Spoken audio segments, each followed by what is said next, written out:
Puis la parole de l'Éternel me fut adressée en ces termes. Toi, fils de l'homme, trace-toi 2 chemins pour le passage de l'épée du roi de Babylone. Qu'ils partent tous 2 d'un même pays. Fais une marque, fais-la à l'entrée du chemin qui conduit à une ville. Trace l'un des chemins par où l'épée arrive à Rabat, ville des enfants d'Ammon, et l'autre par où elle arrive en Juda, à Jérusalem, la ville forte. Car le roi de Babylone se tient à la bifurcation, à l'entrée des 2 chemins pour tirer des présages. Il secoue les flèches, il interroge les idoles, il examine le foie. Le sort qui est dans sa main droite désigne Jérusalem pour y dresser des béliers, commander le carnage, pousser des cris de guerre, pour ranger les béliers contre les portes, élever des terrasses et construire des forts. C'est à leurs yeux un présage trompeur, eux qui ont fait serment sur serment. Mais lui, il se souvient de leur iniquité, en sorte qu'ils seront pris. C'est pourquoi, ainsi a dit le Seigneur l'Éternel, parce que vous rappelez le souvenir de votre iniquité en mettant à nu vos transgressions, en montrant vos péchés dans toutes vos actions, parce que vous en rappelez le souvenir, vous serez saisis par la main de l'ennemi.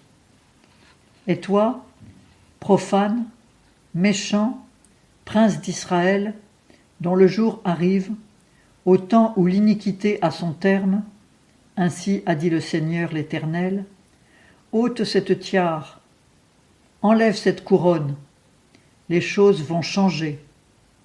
Ce qui est élevé sera abaissé, et ce qui est abaissé sera élevé. En pièces, en pièces, en pièces, je la réduirai. Et elle ne sera plus, jusqu'à ce que vienne celui à qui appartient le jugement, et auquel je le remettrai. Et toi, fils de l'homme, prophétise et dis.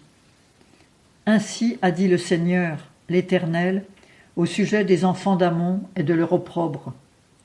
Dis, l'épée est dégainée pour le massacre. Elle est polie pour dévorer en lançant l'éclair. Au milieu de tes visions trompeuses et de tes présages menteurs, elle te jettera sur les cadavres des méchants, dont le jour arrive au temps où leur iniquité est à son terme. Remets ton épée dans le fourreau. C'est dans le lieu où tu as été formé, dans le pays de ta naissance, que je te jugerai. Et je répandrai sur toi mon indignation, du feu de mon courroux je soufflerai sur toi, et je te livrerai entre les mains d'hommes barbares, artisans de destruction. Tu deviendras la proie du feu, ton sang coulera au sein du pays, et on ne se souviendra plus de toi, car moi, l'Éternel, j'ai parlé.